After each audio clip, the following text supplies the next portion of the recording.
How to get into residential plumbing? It's funny because I started off open shop, new construction, commercial. Now I've ended up union, residential, service work. As you can see, I have a guest in here today, Jimmy Ivitts from Paducah, Kentucky. That's a little ways from Texas. But Jimmy, I got a question. How did you get started in plumbing? Well, fortunately, I had family in plumbing, so I'm second generation plumber for Ivitts Plumbing. You say you family in plumbing. Dad a plumber? Brother, uncle, cousin? Yes, my older brother was in the plumbing too, and we first started out of high school, and my dad had a residential union shop, which by standards anymore, that's kind of a thing of the past. But yeah, that's what I am. Yeah. So anyway, we run union for a while, and my dad stayed in union. We basically done very small service, new construction, and a lot of houses. And we just kind of learned the trade by working with my dad and around him. Now, I know from us both being in SGI, now you are mainly residential service, correct? That's correct. Yeah, we went from doing $3.5 million worth of new construction, which was about 90%, and we only done whatever come through the door, literally done no advertising for the service work that we done, and didn't desire to do service work. But now, after 5 years in SGI, we're primarily service contractors and still meddle with a little bit of new construction remodel, but on the smaller scale. And I'd say 90% of our business is the service work now, which generates better cash flow for our business. And we haven't depended on a line of credit since we've joined SGI, which was right the opposite. When we were new construction, we lived on a line of credit because we didn't get paid well. And that's the way it is in construction. And that's why I tell most guys that, and I say guys and girls, that comment and reach out and say, look, I want to get into plumbing. I've always got questions that I ask them. And I ask them, do you want to do residential or commercial? Do you want to do new construction or service work? And do you want to be union or non-union? And I think you're kind of like me. You've kind of been all through every one of those, aren't you? Yeah, that's correct. And there's not a lot of people like that because when I'm in a union, none of them do residential service. Yeah. So how'd you get started? What in?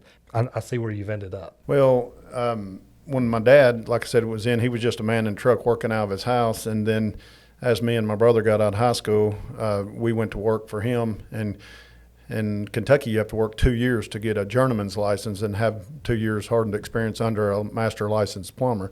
So we both achieved that. And then by the time I was 21, I got my master's license. And that's what you have to be able to run the business. So my dad retired and went away from the business with his health issues when he was in his mid-60s. And then I took the business over and ran it. And my brother did not desire to go in debt and help me, so I was on my own. But he still worked for me. And we stayed union for a while, but then as the economy went south in our area, new construction as well as housing, that's when we looked into turning to service, and it's probably a good thing we did. I love service.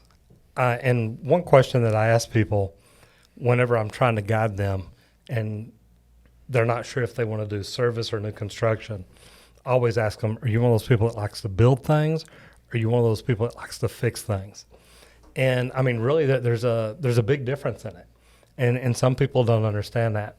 Now that you've done both, what's your favorite to do? If you knew you were getting into plumbing now and you know what you know now, what would you do? Would you still do residential service? Yes, I would. I still love the new construction, but I prefer the residential service as a owner or contractor now because of the way we get paid. And like I said, our cash flow is a lot better than it has ever been. And you didn't get to worry about how you're going to make payroll and pay your taxes.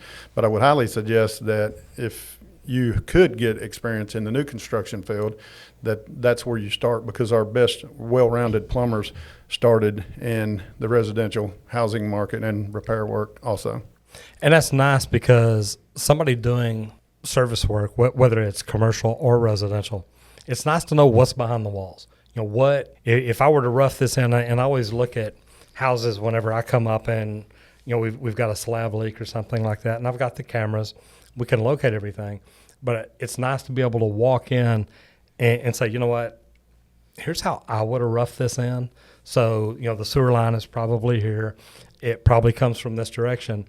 And I love that. So I like the idea of people getting experience doing construction. How long did you do new construction? I done new construction up until probably 5 or 6 years ago when we joined Success Group.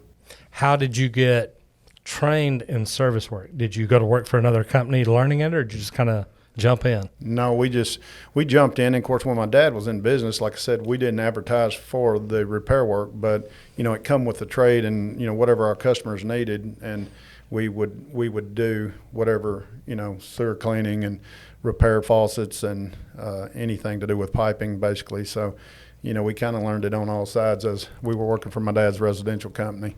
I was lucky because I started out, I did a commercial job in downtown Dallas. I ended up after that going back to high school because I'd quit, graduated with my class, and then got out and I started doing condos and apartments and things like that. And I loved construction. I loved building things. Later, when I got into the union, it was big commercial jobs. And I mean, to me, whether it's a 2-story apartment complex or a 20-story office building, it's all plumbing. Along the way, I'd got into service for a while, and I always enjoyed that. And one thing that I like about the residential service is to see the satisfaction on a customer's face when you have taken care of their problem. And things like that are really a big deal to me. What do you tell, if you've got a young person that walks in to your office and say, look, I'm interested in starting plumbing, what kind of questions do you ask them to find out if they're the right fit for either the trade or for coming to work for you, either one? I seem to get asked that question a lot lately by fellow contractors. The main thing is I tell the young men that come to work for me is that, number one, you've got to mind not getting dirty. Number two, you got to be able to be on time, work 40 hours a week, the very least, and be able to work overtime. So that changes a lot of them's mind. And two, any mechanical skills they may have, that I look for that, whether it's turning wrenches. I like farm kids.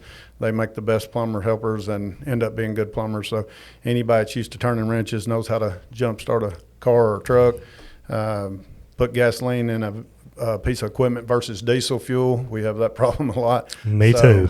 But anyway, we're fortunate and got 3 or 4 young guys that's fixing to get their plumbing license right now, and they're doing very well.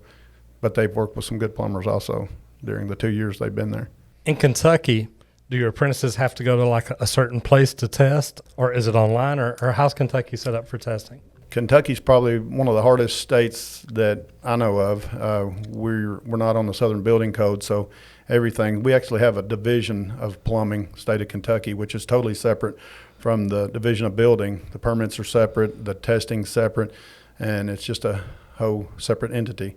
So the guys have to have 2 years experience. They have to have a affidavit letter from the contractor with license that they've worked for 2 years, and then they go upstate, what we call it. We're far western Kentucky, so they go 5-6 hours away and take the test, and it's a very tough test. The practical test is pretty easy now. They've backed off the lead joints and the lead shower pans, and it's pretty easy now because of all the modern day plumbing fittings and stuff. But the written is very tough. We've got 2 guys right now that have to go back and retake the written because it talks about the law of plumbing, the penalties if you break the law of plumbing, permitting, and the more legalities of what I call the politics of plumbing. In Kentucky, is it different per state or city or county? Do y'all work on the IPC or UPC? I'm not sure how to answer that, but our license do not reciprocate. We live actually in western Kentucky, we live on the Ohio River, which we could do service work 5 miles to 6 miles and be in Illinois, and the license do not reciprocate. We have an Illinois licensed plumber now that he doesn't have to have the 2 years of experience, but he has to go take the test and pass it before he's licensed to do work in Kentucky. If people wanted to get in touch with you at Ivitts Plumbing, how do they get in touch with you? Website, LinkedIn, where all are you at? Yeah, we're on the website. I mean, we're always looking for someone to hire. If you're ever going to be relocating to western Kentucky, I'd suggest you get a hold of us. You can look it up at ivittsplumbing.com. And in Paducah, Kentucky, we're easy to find. But like I said, we're constantly looking for experienced plumbers. Fantastic. Guys, get in touch with Jimmy. He's a good guy. I've talked to him in the past. I like what he does, like the way he's set up and what he believes in. So if you're headed out that way and you're looking for a plumbing company to go to work for, give Jimmy a shout. I'm Roger Wakefield, Lead AP, the expert plumber. And I'll see you on the next video if you don't get flushed.